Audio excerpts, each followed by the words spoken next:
Match నుండి ఇంటికి వచ్చానండి. సింక్ లో బాక్స్ వేసి పాడదొబ్బాను. ఆనందంలో బ్యాగ్ రోడ్డు మీదే మర్చిపోయి వచ్చాను. మ్యాచ్ గెలిస్తే తాగుదామని బీర్ బాటిల్ తెచ్చుకున్నాను, దొబ్బి తాగాను. యాంటీ ఫ్యాన్స్ కి కాల్ చేశాను, వాళ్ళ కాల్ ఎత్తలేదు. అయినా మనం వదులుతాం ఏంటండి? వాళ్ళ ఇంటి ముందుకు వెళ్ళి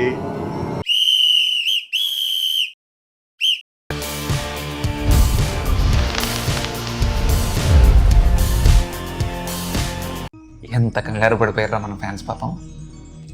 3 మ్యాచ్లకు మొత్తం అల్ల కల్లోలం అయిపోయింది.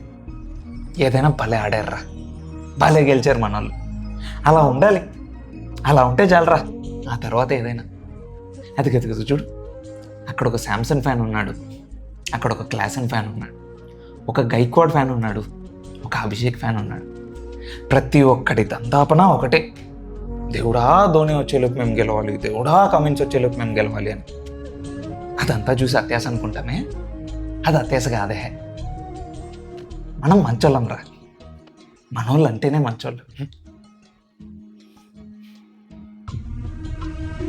అవును భయ్యా, గూగుల్లో మంచోళ్ళు ఎవరైనా సెర్చ్ చేస్తే మన పేర్లే వస్తాయి. ఇప్పుడు నిజం చెప్పు, మీ వాళ్ళు అలా ఆడతారని అనుకోలేదు కదా? మీ వాళ్ళు అలా ఆడతారని మీరు మాత్రం అంటున్నారు ఏంటి? కరెక్టే. ఏదేమైనా మనోళ్ళు కంబ్యాక్ భలే ఇచ్చారా. మరి అసలు ఆ బౌలింగ్ ఏంటి? For the first time in the history of IPL మా ఓడు ఫస్ట్ ఓవర్లో 3 వికెట్లు తీయడం ఏంది? ఫస్ట్ టైం ఈ సీజన్లో 200 కంటే తక్కువ స్కోర్ని మా వాళ్ళు డిఫెండ్ చేయడం ఏంటి? ఉందిరా, మనకి ఈ సీజన్లో ఏదో సర్ప్రైజ్ ఉంది. షాక్ లేకపోతే చాలే.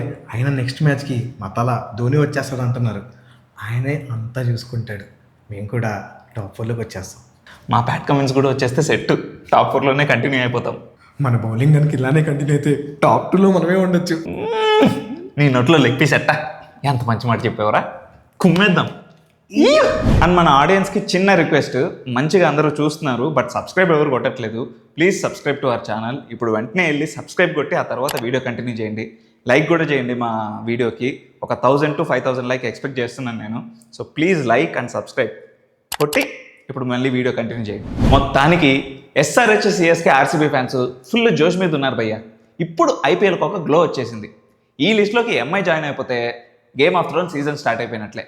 ఎలాగో ముంబైకి పార్టీకి ఎప్పుడు లేట్గానే జాయిన్ అవుతుంది, సో నెక్స్ట్ మ్యాచ్ నుండి ఎక్స్పెక్ట్ చేయొచ్చు. చెన్నై మొత్తం సిఎస్కే ఫ్యాన్స్ విజిల్స్తో మారుమోగిపోయింది.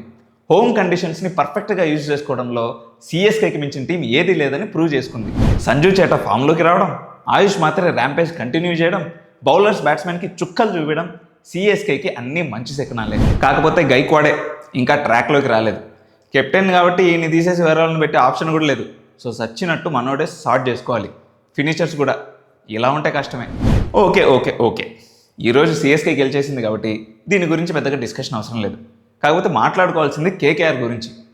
KKR is completely losing it's legacy. ముందు ఇదే చెప్పా, ఇప్పుడు ఇదే చెప్తున్నా. శ్రేయస్ అయ్యర్ స్టార్కుల్ని వదులుకోవడం, రింకు సింగ్ అసలు అటాకింగ్ స్పెల్లింగ్ మర్చిపోవడం, కెమెరన్ గ్రీన్ డబ్బులు తీసుకోవడం తప్ప ఏమీ చేయకపోవడం, ఫ్యాన్స్తో పాటు కెప్టెన్ కూడా క్లూలెస్ అయిపోవడం, కేకేఆర్కి అన్నీ మైనస్లే. సీజన్ ఆల్రెడీ సగం అయిపోయింది, ఇంకా ఒక్క మ్యాచ్ కూడా గెలవలేదు. ఈ సీజన్ అయితే లైట్, దేవుడు కూడా కాపాడలేడు. ఇక నిన్న man of the match contest winners విషయానికి వస్తే టాప్ 3 వచ్చిన వాళ్ళు Jagadish, Mokeshwar, Nakshat. And the winner is Nakshat. Congrats.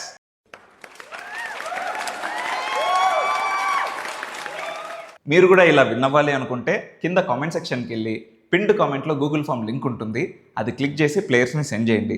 లేదా ఈ ఇన్స్టాగ్రామ్ ఐడి బయోస్లో కూడా లింక్ ఉంటుంది, అది క్లిక్ చేసి ప్లేయర్స్ని సెండ్ చేసేయచ్చు. మరి ఈ రోజు మ్యాచ్ విషయానికి వస్తే ఆర్సీబీ వర్సెస్ ఎల్ఎస్జీ. ఆర్సీబీ అయితే బ్రేకులు లేని బుల్డోజర్లా దూసుకుపోతుంది, ఎవడు అడ్డొచ్చినా తొక్కి బారేస్తుంది. ఈ మ్యాచ్ గెలవాలంటే గోయంక పూజలు కాదు, యాగాలు చేయాలి. ఇక ఆర్సీబీ బ్యాట్స్మెన్ అయితే రాక్షసుల్లా తయారవుతున్నారు. ఎప్పుడెప్పుడు బ్యాటింగ్కి వస్తామా, ఎప్పుడెప్పుడు బౌండరీలు కొడతామా అని వేటకు రెడీ అయిన పుల్లుల్లా మీద పడిపోతున్నారు. ఏ బాల్ వేసిన బౌండరీకే.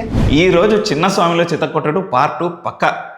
ఇక ప్లేయింగ్ 11 విషయానికి వస్తే నెంబర్ 1 ఫిల్ సాల్ట్.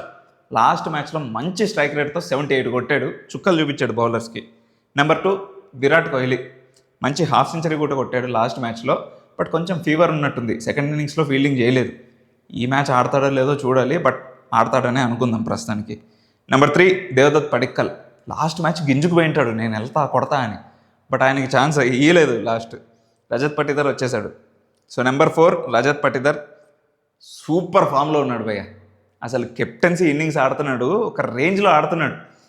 31 ఫస్ట్ మ్యాచ్లో, 48 సెకండ్ మ్యాచ్లో, 63 థర్డ్ మ్యాచ్లో, 53 లాస్ట్ మ్యాచ్లో, అది కూడా చాలా తక్కువ బాల్స్లో. అసలు వేరే లెవెల్ ఫామ్లో ఉన్నాడు Rajat Patidar. Number 5 Jitesh Sharma. Number 6 Tim David. Second ఇన్నింగ్స్లో ఒక 70 కొట్టాడు, లాస్ట్ మ్యాచ్లో కూడా 34 కొట్టాడు, చాలా తక్కువ బాల్స్లో ఉన్నాయి. ఆయన కూడా అరవీర భయంకరుడే. నెంబర్ 7 రొమారియో షెఫర్డ్, ఈయన బాదుడే. నెంబర్ 8 కృణాల్ పాండ్యా, బౌలింగ్లో కూడా గుమ్మేస్తున్నాడు, 5 వికెట్స్ తీసాడు ఆల్రెడీ. నెంబర్ 9 భువనేశ్వర్ కుమార్, పక్క ఆయన. Number 10 Rasikh Salam. Number 11 Jacob Duffy. ఇక్కడ జేకబ్ డఫీ ఎంత ఎఫెక్ట్ చూపించాడంటే అందరూ జాష్ హేజల్వుడ్ కావాలి కావాలి కావాలి అనుకుంటే ఆయన ప్లేస్నే కబ్జా చేసాడు. ఆల్రెడీ 6 వికెట్స్ తీశాడు. So most wicket taker in RCB bowling lineup. So హేజల్వుడ్డా డఫియా అంటే నాకు తెలిసి ఈరోజు డఫీనే ఆడతాడు.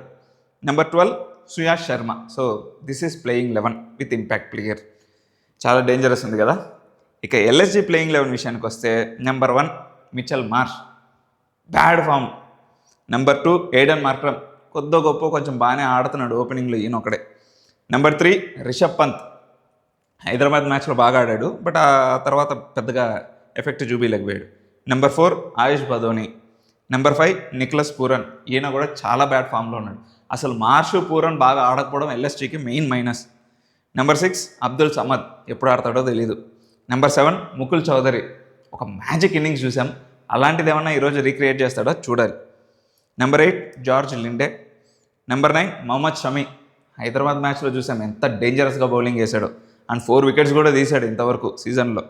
సో ఎకనమీ రేట్ కూడా చాలా బాగా పాటేస్తున్నాడు, అది కూడా హైదరాబాద్ మ్యాచ్ దయవల్లే. నెంబర్ 10 అవేష్ ఖాన్, ఆవేశం star. Number 11 Digvesh Rathi. Number 12 Prince Yadav. So వీళ్ళ బౌలింగ్ లైనప్లో ప్రిన్స్ యాదవ్ మోస్ట్ వికెట్స్ తీసుకున్నాడు, 6 వికెట్స్ తీసుకున్నాడు, వెరీ గుడ్ ఫామ్లో ఉన్నాడు, ఆయనే కంటిన్యూ అవుతాడు. So that's it for the day. ఇక్కడ దాకా వచ్చారు కాబట్టి మా ఛానల్కి సబ్స్క్రైబ్ చేసుకోండి, మ్యాన్ ఆఫ్ ద మ్యాచ్ కంటెస్ట్లో పార్టిసిపేట్ చేయండి, అండ్ మా ఇన్స్టాగ్రామ్ ఐడీస్ని కూడా ఫాలో అవ్వండి. Bye bye.